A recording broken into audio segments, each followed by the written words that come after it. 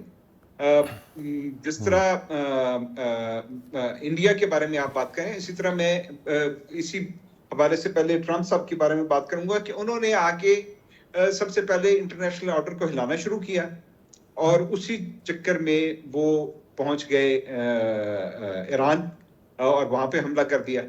اب جب آپ انٹرنیشنل آرڈر سے باہر نکل کے چیزیں سیٹل کرنے کی کوشش کرتے ہیں تو پھر اس کے نتیجے میں بحران بڑھتے ہیں. اسی طرح انڈیا کو بھی جلد یا بدیر یہ بات سمجھ آئے گی کہ international order, international court of justice, یہ تمام معاملات یا انٹرنیشنل آربیٹریشنز جو ہیں، ان کی ایک ویلیو ہے. اگر آپ ان کو پسے پش ڈال کر اپنی مرضی کریں گے اور جس کی لاٹھی اس کی بھینس کا کے اصول پر عمل کریں گے، تو وہ کسی نہ کسی دن ایک بڑے سانحے، بڑے بحران کا میں بدل سکتا ہے. ٹھیک، جس طرح کہا برگیز صاحب نے کہ بھی ہم نے یہ انڈیکیٹ کیا ہے بار بار کہ ہم کائنیٹک ایکشن کے ذریعے بھی اس مسئلے کو حل کرنا تو نہیں کہوں گا میں کہ اس مسئلے پہ ہم کائنیٹک ایکشن لے کر بھی اپنے حصے کا پانی حاصل کرنے کے لیے تیار ہیں.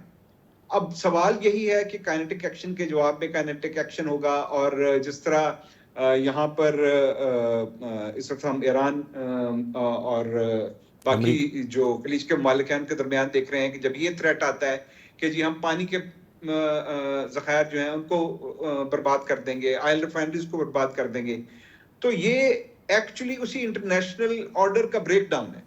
انٹرنیشنل آرڈر کے تحت ان چیزوں کے اوپر آپ حملے نہیں کرتے تھے، ایسا ہی. لیکن اب یہ تھریٹس جو ہیں ان کی وجہ سے ایک نئی ڈائنامک پیدا ہو گئی ہے کہ جب ایک پارٹی انٹرنیشنل آرڈر کو نہیں مانتی ہے، دوسری پارٹی کہتی ہے پھر میں بھی نہیں مانوں گی، تو پھر اس سے بحران کی کیفیت بڑھتی چلے جاتی ہے. تو کوشش پاکستان کو یہی کرنی پڑے گی کہ وہ انٹرنیشنل آرڈر کے اندر رہتے ہوئے جو ڈپلومیٹک ایفرٹ ہو سکتی ہے، جو قانونی ذرائع استعمال ہو سکتے ہیں، ان کو میکسیمم استعمال کرے. اور میں اس بات سے بالکل متفق ہوں کہ ہمیں انڈیا کو بھی انگیج کرنا پڑے گا اس معاملے میں. اور جیسے فاروقی صاحب نے کہا، ہمیں اپنی واٹر مینجمنٹ جو ہے اپنے ملک میں، اس کے اوپر بھی زور دینا ہوگا، جس کے اندر آپ کی فارمنگ ٹیکنیک سے لے کے آپ کی ریزروائر مینجمنٹ، یہ تمام چیزیں اس میں شامل ہیں. Important point that you have highlighted Nek صاحب، اینڈ آئی مسٹ ایگری کہ جب آپ کہتے ہیں کہ آپ واٹر ریزروائرز یا آئل ریزروز پر آپ کسی کے حملہ کریں گے تو وہ بھی اس کو ریسیپیکیٹ کرے گا. اور پھر یہ تو یہاں پر ایران کا آپ نے تذکرہ کیا، یہ تو بہت آگے جانے کی بات ہے. اب اگر غزہ کا معاملہ دیکھ لیں تو وہاں پر خوراک کا ایکسس نہ دینا، آپ کا طبی سہولیات نہ دینا، یہ اس سے بڑا ظلم کیا ہو سکتا ہے، جو کبھی جنگوں میں بھی اس طرح کی ایکسس اور چیزیں نہیں روکی جاتی. یہ سب رہنما اصول ہیں جو ملوث خاطر رکھے جاتے ہیں. لیکن وہاں سب ان کی وائلیشن ہے. پھر انسانی حقوق کی کوئی تنظیم وہاں آواز نہیں اٹھا رہی ہے, کشمیر کے معاملے پہ نہیں اٹھا رہی ہے. جب یہ سب نہیں ہو رہا ہے تو پھر سوال یہی ہے کہ کون سی تنظیمیں, کون سی سفارتی پروٹوکولز, کس کو جا کے بتائیں, کس ملک سے یہ بات کریں. جو سپر پاور ہے وہ ساری وائلیشنز اگر وہ خود کر رہا ہے تو پھر کون ہے؟ اور جو باقی باڈیز ہیں وہ جتنی فعال ہیں یا جتنا کہہ لیں کہ وہ عمل درآمد کسی معاملے پر کروانے کی صلاحیت رکھتی ہیں, وہ ایک اس پر بھی ایک بڑا سوالیہ نشان ہے. بہرحال جو خالد صاحب نے پوائنٹ ریز کیا ہے وہ بڑا امپورٹنٹ ہے کہ ہم نے خود کیا کرنا ہے. جو پانی ہمارا ضائع ہو رہا ہے اس پر بھی اتنے ہی ہنگامی بنیادوں پر ہمیں کام کرنے کی ضرورت ہے. We are already very late. آگے بڑھیں گے, میں چاہوں گا ہم دوسرے معاملے پر آئیں. بریگیڈ صاحب, اس وقت کہاں کھڑے ہیں ہم ایران اور امریکہ کی اس جنگ کو لے کر؟ یہ اب مختلف خبریں اور بدلتی ہوئی صورتحال اور دونوں طرف کے دعوے ہیں, لیکن جو حالیہ اپ ڈیٹس اور خبریں ہیں وہ یہ کہ اسٹریٹ آف ہرمز پر ناکہ بندی نہیں اس طرح سے رہ گئی. ڈونلڈ ٹرمپ اس خواہش کا اظہار کر رہے ہیں کہ وہ اسٹریٹ آف ہرمز اپنے قبضے میں لے لیں گے, لیکن بظاہر اس کے قریب بھی بھٹکتا ہوا امریکہ نظر نہیں آ رہا. جو خبریں جن کا میں نے آغاز میں تذکرہ کیا جو ہمیں آ رہی ہیں ان کے بحری بیڑوں پر جو صورتحال ہے وہ بہت الارمنگ ہے. کس جگہ پر کھڑے ہوئے اس جنگ کو اس وقت آپ دیکھتے ہیں؟ جی, جہاں تک ایران اور امریکہ کے اس جنگ کا تعلق ہے اور جس نے پورے مڈل ایسٹ کو اپنے لپیٹ میں لیا ہوا ہے اور اس کے جو پینز ہے اسپیشلی سپلائی چین مینجمنٹ کے, انرجی کے, اس کے علاوہ اکنامک ایکٹیویٹی کے, ٹریڈ کے, وہ پوری دنیا اس کو محسوس کر رہا ہے. اور خصوصی طور پر جب ہم پانی کی بات کر رہے تھے تو ویپنائزیشن آف ایک تو واٹر ہے, تو ویپنائزیشن آف واٹر فلو جو ہے, اور دوسرا ہے کہ weaponization of the sea lanes وہ بھی ہے. تو ایران نے واقعی جو اسٹریٹ آف ہرمز تھے اس کو as a weaponization of the Strait of Hormuz, کیونکہ یہ ان کے پیوٹ ہے, ان کے جو ملٹری اسٹریٹجی ہے جو کہ امریکہ کے خلاف وہ اپنی جنگ لڑ رہا ہے. لیکن دوسری بات جس کی طرف میں آتا ہوں کہ یہ جو ایمو ہوا تھا 14 پوائنٹ پاکستان کے سہولت کاری سے اور پاکستان کے میڈیشن سے اور پاکستان کی بہت زیادہ جو کنونشنل ڈپلومیسی اور ملٹری ڈپلومیسی اور اس کے علاوہ ان کے جو مختلف دورے اور بہت زیادہ لوگوں کو ملکوں کو آن بورڈ لینا, یہ ایک خوشائن بات تھی, لیکن افسوس ہے کہ وہ اپنی جگہ پر قائم نہیں رہ سکا. اس میں جنگ میں ایک نو وار نو پیس سچویشن ہے, کسی بھی وقت وائلیشن اس کی ہو سکتی ہے اور دوبارہ جنگ سٹارٹ ہو سکتا ہے. دوسری بات یہ ہے کہ جہاں تک ایک نئے سیکیورٹی آرکیٹیکچر جو اس ریجن میں آ رہا ہے تو اس میں پاکستان کا کردار کلیدی ہے, اور اس کے علاوہ جو سعودی عرب ہے اور اس کے علاوہ ترکی ہے اور ابھی مصر بھی اس میں شامل ہو رہا ہے اور شاید قطر بھی ہو. تو یہ ایک میگنیٹ, بہت بڑا میگنیٹ بن رہا ہے, جو ارد گرد کے ممالک ہیں وہ اس کے ساتھ کلنگ کریں گے, اس کی طرف کھینچے جائیں گے. تو امریکہ اس خطے سے نکل رہا ہے اور اس کی تھننگ آؤٹ پہلے بھی شروع ہو چکی تھی اور اب بھی ہے. جہاں تک وار فٹیگ کی بات ہے تو ظاہر امریکہ پر وار فٹیگ ہے, اس لیے کہ وہ اپنے بیسس سے, اپنے مین لینڈ سے دور ہے, اور دوسرا سی میں رہنا اس کا ایک سٹیمنا ہوتا ہے سیلرز کا یا کیپٹن کا یا باقی کا. وہ ظاہر ہے کہ رفتہ رفتہ اس پہ کمزوری آ جاتی ہے اور فٹیگ ایلیمنٹ اس پہ, وار فٹیگ ایلیمنٹ اس میں شامل ہو جاتا ہے, اور کیونکہ کانسٹنٹلی آپ الرٹ رہتے ہیں اور پھر نرو پر یہ کام کرتا ہے, نرو ریکنگ سچویشن ہو جاتی ہے. دوسری بات میں یہ کہنا چاہتا ہوں کہ اس کے علاوہ جو باب المندب پر وہ جو وہاں پر حوثیز نے جو حملے کیے, تو اس کا مطلب ہے کہ ایران نے بھی اپنا لاسٹ کارڈ کھیل دیا ہے, اور جس کی وجہ سے جو ریڈ سی میں ہے بریگیڈ صاحب مجھے یہ بتائیے گا, بریگیڈ صاحب میں جو چیز جاننا چاہ رہا ہوں, مجھے یہ بتائیے گا اس وقت اسٹریٹ آف ہرمز پہ حتمی طور پر ہم یہی کہہ سکتے ہیں کہ اسٹریٹ آف ہرمز پہ جو کنٹرول ہے وہ ایران کے پاس ہی ہے مکمل طور پر, اور جو ناکہ بندی ہے وہ بھی ان افیکٹو ہو گئی ہوئی ہے امریکہ کی؟ بریگیڈ صاحب جی, جہاں تک ناکہ بندی ہے, دیکھو امریکہ ناکہ بندی تو افورڈ کر سکتا ہے, اور کیونکہ وہ دور ہے اور وہاں سے جو ظاہر ہے کہ انوشن شپ خواہ جس کے بھی ہو اس کو روکنا کوئی مشکل بات نہیں ہے. اس کو کوارنٹین بھی ہم کہتے ہیں, اس کو بلاکڈ بھی کہتے ہیں, مختلف الفاظ سے یاد کرتے ہیں. لیکن جہاں تک اسٹریٹ آف ہرمز کی بات ہے اس میں بوٹس آن گراؤنڈ نہیں ہو سکتے. ایک تو یہ بات ہے. دوسرا وہاں پر یہ جو ماسکیٹو بورڈز ہیں اس کے ذریعے جو شپس ہیں ان کو نشانہ بنانا اور اس کو چھپانا بڑا آسان ہے پاسداران کے لیے. تیسری بات یہ ہے کہ ایران کے پاس وہ ہوائی طاقت تو نہیں ہے سوائے ڈرونز کے یا سوائے میزائلز کے. لیکن اصل مسئلہ یہ ہے کہ جو اسٹریٹ آف ہرمز کو امریکہ نہیں کھول سکتا, اس کے لیے ابھی جو عمان ہے اس کے ساتھ ایران کی جو بات چیت ہو رہی ہے. تیسری بات یہ ہے کہ ایک انٹرنیشنل گزرگاہ ہے اور انٹرنیشنل گزرگاہ میں پھر سب سٹیک ہولڈر ہوتے ہیں, خصوصی طور پر گلف. تو اس کا ایک کلیکٹیو میکینزم اور کلیکٹیو حل اس کا ضروری ہے. نہ اس کی پوری کنجی ایران کے پاس ہے, نہ عمان کے پاس ہے, نہ امریکہ کے پاس, بلکہ جو اس کے رم لینڈ جو ممالک ہیں ان کے پاس ہے. اور پھر یہ ہے کہ دنیا میرے خیال میں کہ زیادہ عرصے تک اسپین کو برداشت نہیں کر پائے گا, جس کی وجہ سے ایران کے ڈپلومیسی پر یا جو ان کے ساتھ دنیا کی ہمدردی تھی وہ کم ہو سکتی ہے. اور پھر جو نیا سیکیورٹی آرکیٹیکچر ہے تو اس سے شاید پھر ایران باہر رہ جائے, کیونکہ بیڈ بلڈ ہوگا.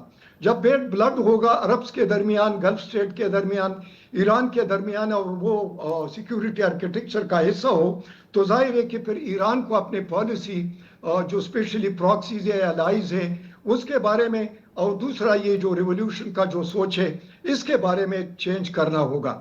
تو پھر میرے خیال میں ایک اسلامک بلاک یا اسلامک نیٹو پھر وجود میں آ سکتی ہے. خالد فاروقی صاحب, آپ کی کیا رائے ہے جس طرح سے اب جو تازہ سٹیٹمنٹس ہیں جن کا میں نے ذکر بھی کیا, وہ یہ کہ ایک ایران دوبارہ سے, اور ایران کنونسڈ ہے اور اس کا ماننا ہے, اب دنیا بھی معترف ہے اس بات کی کہ عسکری اور سیاسی محاذوں پر وہ فاتح بن کر ابھر رہے ہیں. یہ باقر کالیباف صاحب کا سٹیٹمنٹ ہے. اب یہی نظر آ رہا ہے, آپ کو بھی اتفاق کرتے ہیں آپ اس بات سے کہ شاید جس طرح سے پوری مس کیلکولیشن تھی امریکہ کی, جس طرح سے انہوں نے سوچا تھا, کسی ایک چیز میں بھی ان کو کامیابی ملتی نظر نہیں آ رہی. دعوے اور بیانات ڈونلڈ ٹرمپ کے بہرحال اپنی جگہ پہ ہیں, بٹ فاتح ایران ہی ہے, کنٹرول ایران کا ہی ہے اب تک ساری چیزوں پر. دیکھیے معاملہ یہ ہے کہ امریکہ نے جو سب سے بڑی اس سے غلطی ہوئی وہ اس کی غلط حکمت عملی تھی. امریکہ نے اتنی طویل جنگ کی کوئی سوچ نہیں اس کے اندر تھی. وہ ایک مختصر سی جنگ کے لیے آئے تھے اور ان کا خیال تھا کہ وہ چند روز کی لڑائی میں, بمباری میں اپنے وہ مقاصد حاصل کر لیں گے اور ایرانی عوام سڑکوں پر آ جائیں گے اور قیادت کو وہ ختم کر دیں گے. قیادت کو وہ ختم کرنے میں کامیاب ہو گئے, لیکن یہ جنگ جتنی طویل ہوئی ہے امریکہ کے لیے اتنا بڑا ہی امتحان بن گئی ہے. اب امریکہ کے پاس واقعتاً, اور یہ ہم پوری دنیا دیکھ رہی ہے, کہ انہوں نے کوئی طویل جنگ کی تیاری کی ہی نہیں. اب جب ان کے یہاں پہ وہ میزائل, وہ انٹرسیپٹر ان کے ختم ہوئے, میزائل ان کے ختم ہوئے, پھر ان کی رینج میں, ایران کی رینج میں جس طرح ان کے بیسز جو آئے خلیجی ملکوں میں, وہ امریکہ کے لیے حیران کن ہے. امریکہ اس کا تصور بھی نہیں کر سکتا تھا.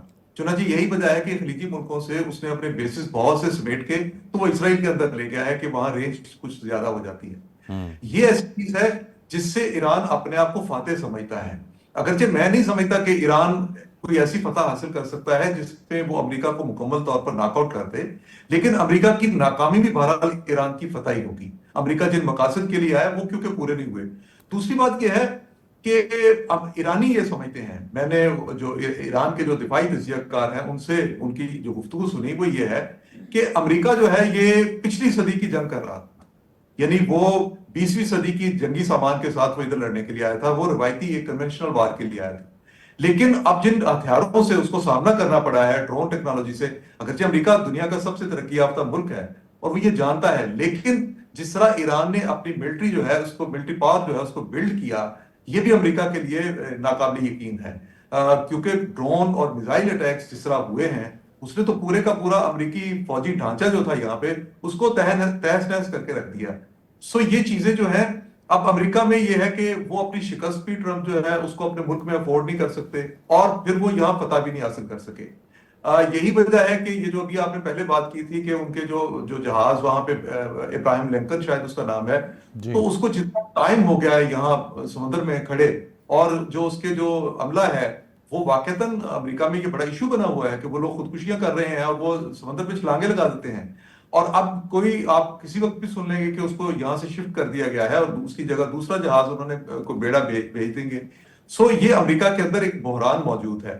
پر دوسری بات یہ ہے کہ امریکہ میں مڈ ٹرم الیکشن ہے، اسرائیل میں الیکشن ہو رہے ہیں، یہ دونوں ملک جو ہیں جو اگریشن لے کے آئے تھے، اگر شکست کے ساتھ یہ ان الیکشنز میں جاتے ہیں تو یقینی ان کی شکست جو ہے مستقبل میں بھی یقینی شکست ہوگی، جس کو شاید یہ اس وقت فیس نہیں کرنا چاہتے۔ پر مسئلہ اس وقت صرف یہ ہے کہ کیا ایران اپنے ان حالات کو جن میں امریکہ، آپ نے پوچھا کہ ناکہ بندی ہرمز پر کنٹرول کس کا ہے، ہرمز پر کنٹرول دونوں ملکوں کا ہے۔ ہرمز پر ایک طرف تو ایران نے کنٹرول یہ کیا ہے کہ وہ کسی جہاز کو داخل نہیں ہونے دیتا، دوسری طرف امریکہ نے یہ کیا ہے کہ وہ اس نے ڈبل ناکہ بندی کر دی کہ ایرانی جہاز جو ہے یا ایران کی تجارت جو ہے اس کو بھی اس نے روک دیا۔ سو اس میں ایران کا بھی نقصان ہو رہا ہے، باقی ملکوں کا نقصان بھی ہو رہا ہے، اور تیل کی عالمی قیمتیں کسی وقت بھی شوٹ کر سکتی ہیں، مزید کر سکتی ہیں۔ اب اس کو دیکھنے کی بات یہ کہ کون ملک کتنی دیر تک برداشت کرتا ہے۔ اگر تو ایران کی معیشت جو ہے اس کو اتنا ناقابل تلافی نقصان امریکہ پہنچا سکا تو ایران میں یہ سوچ پیدا ہوگی، اب بھی ہے، لیکن ایران میں ایک پریشر ہے کہ وہ اب روکھی سوکھی کھانے کے لیے تیار ہے، لیکن وہ امریکہ کا جو غلبہ ہے اس کو ماننے کے لیے تیار نہیں۔ یہ ایسا ہو جاتا ہے، رد عمل میں ہوتا ہے۔ اصل بات تو یہی ہونی ہے کہ امریکہ اپنی شرائط جو اس نے عائد کر رکھی ہیں، اپنا موقف جو اس نے وہ منوانا چاہتا ہے، بلکہ جبری منوانا چاہتا ہے، اس میں نرمی لائے۔ اس کو سوچنا ہوگا کہ اس نے یہ جو اقدام کیا تھا اس میں اسے ناکامی ہوئی ہے، اب باہر نکلنے کا کوئی راستہ تلاش کرے، ایران کو بھی سپیس دی جائے۔ اگر آپ ایران کو سپیس نہیں دیں گے اور یہ چاہیں گے کہ صرف آپ کے مطالبات اب مان لیے جائیں اور آپ کا نیوکلیر مٹیریل کو اٹھا کے لے جائے، ایرانی قوم یہ برداشت نہیں کرے گی۔ آپ دیکھیے جس دن ایران نے ایسے کسی بھی معاملے کو ایکسپٹ کر لیا، وہاں اپ رائزنگ پھر عوام کی اس کے خلاف ہوگی۔ ایرانی حکومت کے خلاف تو ابھی جو ہے اس کے خلاف نہیں ہو سکی، لیکن اگر کوئی ایسی بات تسلیم کر لی گئی، پر جو پاکستان نے ایم او یو پہ سائن جو کروائے تھے، ایرانی کیا آتی ہے، اس ایم او یو کی طرف دونوں ملکوں کو آنا چاہیے۔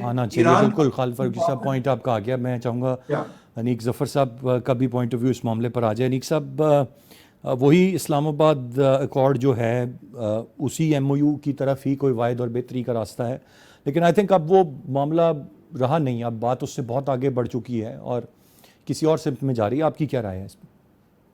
دیکھیں، اسلام آباد ایم او یو جو ہے اس کی ایک اہمیت ہے کیونکہ وہ ایک فریم ورک پرووائڈ کرتا ہے آگے معاملات کو آگے چلانے کا، اور بالکل یہ بات آپ کی صحیح ہے کہ معاملات اس کے بعد کافی دوبارہ بگڑے، لیکن اس کو آپ یوں بھی دیکھیے کہ معاملات چند دن کے لیے بگڑے اور اس کے بعد ایک بہت ہی لو